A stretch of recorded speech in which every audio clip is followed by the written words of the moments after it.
फकीर मोहताजिए आई रिंदे कोल जगीर किथा बैसाल तुलोड़ी नाल घिने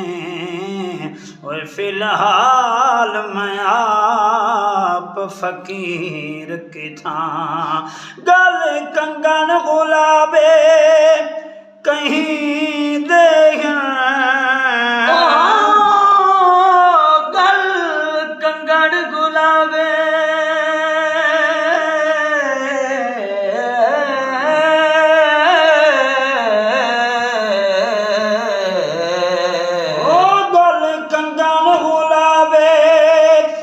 कहीं दे मैं आप तमीर